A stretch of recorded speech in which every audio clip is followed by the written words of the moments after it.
नमस्ते, good morning विद्यार्थियों। तो आज हम फिर हिंदी व्याकरण के पाठ 13 विशेषण के शेष भाग का अध्ययन कर रहे हैं। कल हमने विशेषण में उसकी पहचान और परिभाषा, उसके साथ विशेष्य की जानकारी, फिर विशेषण के भेद, विशेषण के 4 भेद और उनके उदाहरण सहित उनको समझा। फिर उसके बाद हमने सार्वनाम और सार्वनामिक विशेषण में अंतर का ज्ञान किया और अंत में हमने विशेषणों की अवस्थाओं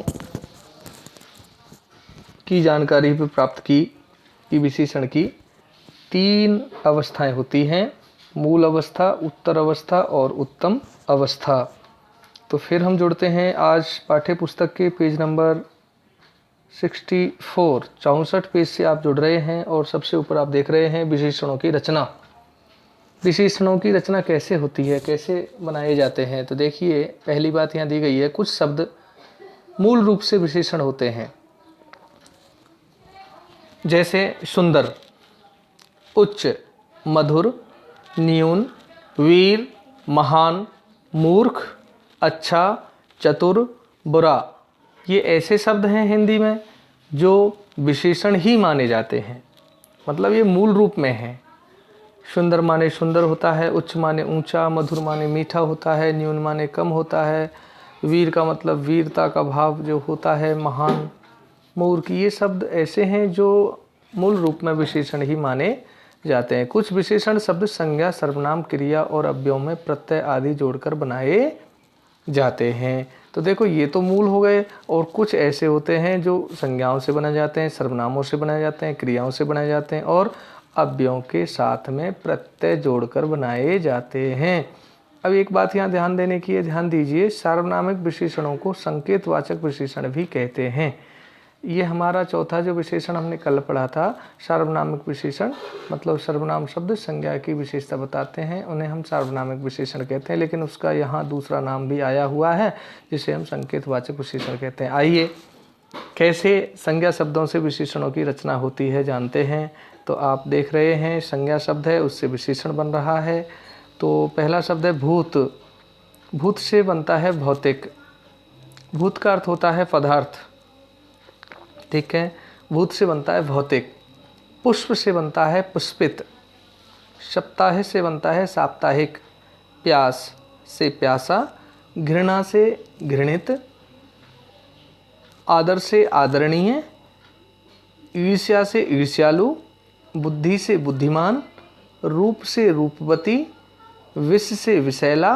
पुत्र से पुत्रवान। चाचा से चचेरा। सब्जी से सब्जी वाला। प्यार से प्यारा। मानव से मानवीय। और दूसरी तरफ देख रहे हैं, दया से दयालु। ग्राम से ग्रामीण। चमक से चमकीला। अर्थ से आर्थिक। पुराण से पौराणिक और प्रकाश से प्रकाशित। भारत से भारतीय। रिक्शा से रिक्शा वाला। कला से कलावती। बल से बलवान। मामू से ममेरा और जीव से जीवित। रंग से रंगीला। साहित्य से साहित्यिक और नव से नवीन। इस तरह यहाँ संज्ञा शब्द दिए गए थे और उनसे विशेषण बनाए गए हैं। तो आप इनको 1-2 बार पढ़ेंगे तो आपको भी याद हो जाएंगे निश्चित तौर से, किस तरह से संज्ञा के मूल रूप से विशेषण बनते हैं। तो इनका आप अभ्यास करेंगे और ध्यान रखेंगे। अब देखिए, बात दूसरी है कि सर्वनाम शब्दों से भी विशेषण बनते हैं। तो यहाँ कुछ सर्वनाम शब्द और उनसे बनने वाले विशेषण दिए जा रहे हैं। जैसे सर्वनाम है यह। यह से बनता है ऐसा, और वह से बनता है वैसा, ठीक है। और कौन से बनता है कैसा, और आप से बनता है आपका। तो देखिए, ऐसा, वैसा, कैसा, आपका, ये विशेषण हैं, और यह, वह, कौन, आप, ये सर्वनाम हैं। और इनसे आगे और दे रखे हैं। अगले पेज पर हमारा पेज नंबर है 65। तो हम से हमारा, जो से जैसा, मैं से मेरा, तुमसे तुम्हारा। इस प्रकार से इन सर्वनाम शब्दों से भी विशेषण बनते हैं। अब क्रिया शब्दों से भी विशेषण कैसे बनते हैं देखते हैं। देखिए क्रिया लिखी हुई है, खाना, खाऊ, घूमना, घुमक्कड़, टिकना, टिकाऊ, अड़ना, अड़ियल, बेचना, बिकाऊ, तैरना, तैराक, पीना, पियक्कड़, कमाना, कमाऊ। इस तरह से ये क्रिया शब्द हैं और वर्ब जिनको कहते हैं उनसे भी विशेषण एडजेक्टिव बन जाते हैं। अब देखते हैं चौथे नंबर पर अव्यय शब्दों से भी विशेषण बनते हैं। जैसे आगे से अगला, भीतर से भीतरी, नीचे से निचला, बाहर से बाहरी।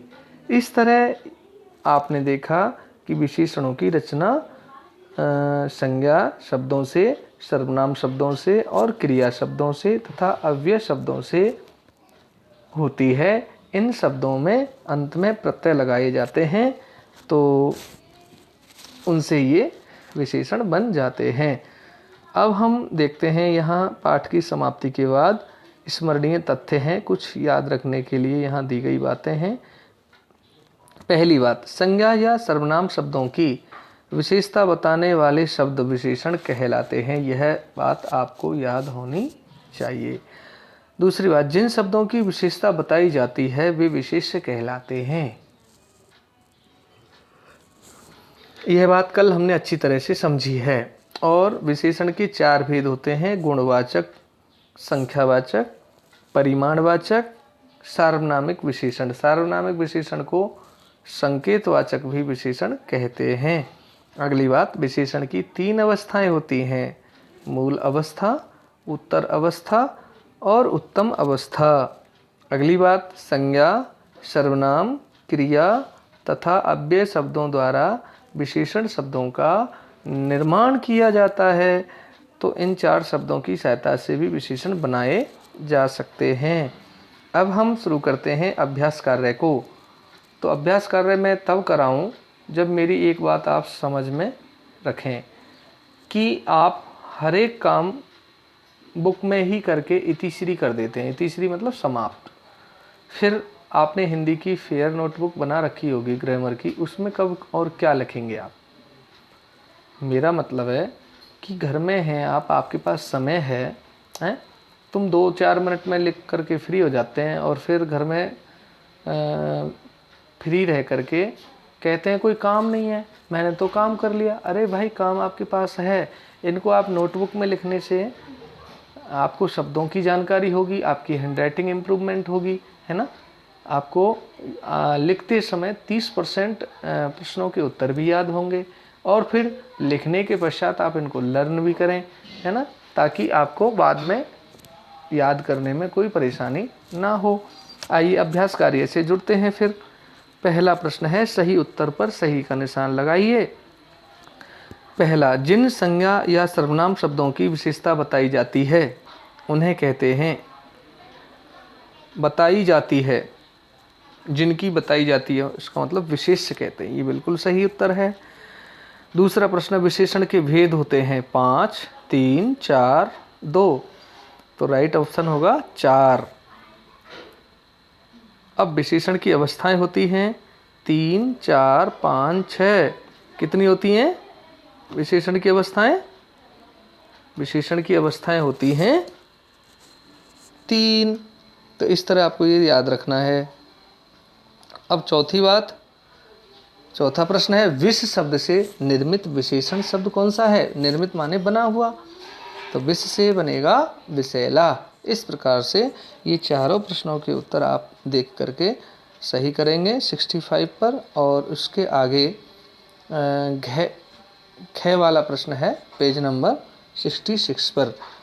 मैंने देखा है प्रिय बालकों कि कुछ बच्चे बिना पाठ को समझे, बिना ही पढ़े और इनको फिल करते हैं बड़े भाई बहनों की सहायता से या पाठ में से, मतलब पाठ को समझा नहीं, कुछ याद किया नहीं और बस प्रश्न उत्तर फिल कर दिए, हो गया जी अपना काम। ऐसे नहीं होता।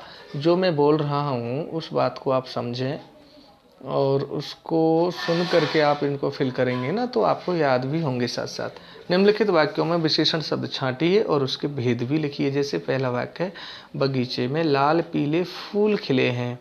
तो कैसे फूल, अब यहाँ पे हम विशेषण को से मानेंगे हैं लाल पीले को। लाल पीला जो है शब्द जो दे रखे हैं ये विशेषण है और ये फूल की विशेषता बता रहे हैं। तो फूल जो शब्द है वो विशेष्य है और लाल पीले विशेषण है। तो यहाँ लाल पीले विशेषण हमने लिख दिया और भेद हो गया साहब गुणवाचक। ठीक है, क्योंकि ये फूल का गुण बताया जा रहा है। दूसरी बात, मेरी माँ 43 वर्ष की है।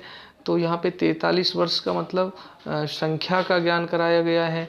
तो यहाँ पे संख्यावाचक भी हो सकता है। और वैसे माँ की अवस्था की भी बात है। अगर आप अवस्था के मामले में समझेंगे तो इसको गुणवाचक भी हम कह सकते हैं, लेकिन यहाँ संख्या दी गई है इसलिए इसको संख्यावाचक विशेषण कहेंगे। तीसरा, मुझे थोड़े रुपए चाहिए, है ना। तो थोड़े जो शब्द है वो विशेषण है, रुपए का विशेषण है। तो ठीक है, थोड़े को हमने विशेषण में लिख दिया और इसमें संख्यावाचक, और संख्या में कौन सा, अनिश्चितवाचक संख्या, अनिश्चित संख्यावाचक सर्वनाम हो जाएगा। तो अब हम चौथे नंबर पर देखते हैं, दुष्ट लोग किसी को अच्छे नहीं लगते। कैसे लोग, दुष्ट लोग। तो दुष्ट लोग विशेषण हो गया और ये गुणवाचक है। मतलब आपको बताया था हमने गुणवाचक में गुण और दोष ये दोनों ही आते हैं। तो यहाँ दुष्ट जो हैं वो लोगों का गुण है, बुरा बेकार, तो इस तरह ये गुणवाचक इसका भेद हो जाता है। पांचवा, उस जग में पानी भर दो। उस, तो विशेषण उस हो गया और ये सार्वनामिक विशेषण मान लेंगे इसको, क्योंकि ये संकेत भी किया जा रहा है जग की तरफ। तो ये संकेतवाचक भी हो गया और सार्वनामिक वाचक भी कह सकते हैं। इस तरह से ख वाले प्रश्न को आप समझ चुके हैं। और ग वाले प्रश्न पर हम देखते हैं, दिए गए शब्दों की उत्तर अवस्था तथा उत्तम अवस्था लिखिए। क्योंकि मूल अवस्था में तो ये खुद हैं, तो मूल अवस्था में तो हमें मिल गए ना, तो इनकी दो अवस्थाएं हमको बनानी है, उत्तर अवस्था और उत्तम अवस्था। तो लघु शब्द है, लघु से बनेगा लघुत्तर और लघुत्तम, है ना भाई। उत्तर में तो तर रहता है शेष और उत्तम में तम रहता है शेष। अब सुंदर से शब्द बनाएंगे, सुंदरतर, सुंदरतम। उच्च की अवस्थाएं, उच्चतर, उच्चतम। अधिक की अवस्थाएं, अधिकतर, अधिकतम। श्रेष्ठ की, श्रेष्ठतर, श्रेष्ठतम। इस तरह आप तर और तम लगा करके अवस्थाएं बदल कर लिख सकते हैं। लघु से लघुत्तर, लघुत्तम। सुंदर से सुंदरतर, सुंदरतम। उच्च से उच्चतर, उच्चतम। अधिक से अधिकतर, अधिकतम। श्रेष्ठ से श्रेष्ठतर, श्रेष्ठतम। अब अगला प्रश्न है घ वाला। निम्नलिखित शब्दों से विशेषण बनाइए। भूत से भौतिक, प्यास से प्यासा, आदर से आदरणीय, वह का वैसा, तैरना का तैराक, चमक का चमकीला, पुराण का पौराणिक, आपका आपका आपका हो जाएगा, और घूमना घुमक्कड़, भीतर का भीतरी। इस तरह ये निम्न शब्दों से विशेषण हमने बनाए हैं। भूत से भौतिक, भूत का अर्थ होता है पदार्थ।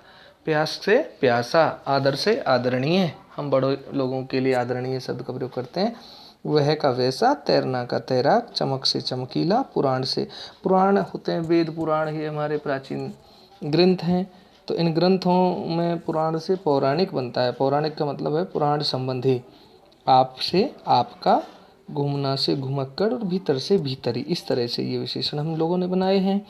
अगला जो प्रश्न का खंड है देखते हैं, नए। निम्नलिखित प्रश्नों के उत्तर लिखिए। विशेषण की परिभाषा स्पष्ट कीजिए। तो विशेषण की परिभाषा हमने लिखी है, संज्ञा या सर्वनाम शब्दों की विशेषता बताने वाले शब्दों को विशेषण कहते हैं। इस तरह आपको ये कार्य समझ करके लिखना होगा। दूसरा प्रश्न है, विशेष्य से आप क्या समझते हैं। तो मैंने आपको समझाने के लिए लिखा है, जिन शब्दों की विशेषता बताई जाती है उन्हें विशेष्य कहते हैं। तीसरा प्रश्न हम देख सकते हैं, गुणवाचक विशेषण के 4 उदाहरण दीजिए। 4 उदाहरण पूछे, एग्जाम्पल, फॉर एग्जाम्पल देने। जैसे अच्छा लड़का, चौड़ा रास्ता, पीला फूल, गरीब आदमी। इस तरह से आप गुणवाचक विशेषण के 4 उदाहरण लिख सकते हैं। चौथा है सार्वनामिक विशेषण से आप क्या समझते हैं। मैंने सरल शब्दों में सार्वनामिक विशेषण की परिभाषा लिखी है। जब सर्वनाम शब्दों से संज्ञा की विशेषता बताई जाती है तो उसे सार्वनामिक विशेषण कहते हैं। एक बार हम देख लेते हैं और इन सभी के उत्तर आपको दिए गए पाठ में मिलेंगे। आप वहाँ से भी और अच्छी तरह से लिख सकते हैं। पहला प्रश्न फिर देखते हैं, विशेषण की परिभाषा स्पष्ट कीजिए।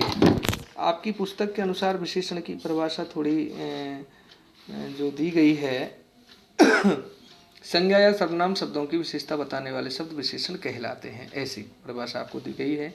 और विशेष से आप क्या समझते हैं। विशेषण शब्द जिन संज्ञा या सर्वनाम शब्दों की विशेषता का बोध कराते हैं उन्हें विशेष्य कहा जाता है। और गुणवाचक विशेषण के 4 उदाहरण अच्छा लड़का, चौड़ा रास्ता, पीला फूल, गरीब आदमी। और चौथी बात, सार्वनामिक विशेषण से आप क्या समझते हैं। जब सर्वनाम शब्दों से संज्ञा की विशेषता बताई जाती है तो सार्वनामिक विशेषण कहते हैं। अब आपको जो काम करना है वो महत्वपूर्ण काम क्या है, आपको चैप्टर नंबर 13 से आज के ही दिन विशेषण की परिभाषा और विशेष्य की परिभाषा और विशेषण के भेदों के नाम प्लस प्रत्येक भेद की परिभाषा उदाहरण सहित, मतलब मेरा मतलब है कि मेरे हिसाब से मैंने 2 दिन में ये पाठ संपूर्ण कर दिया।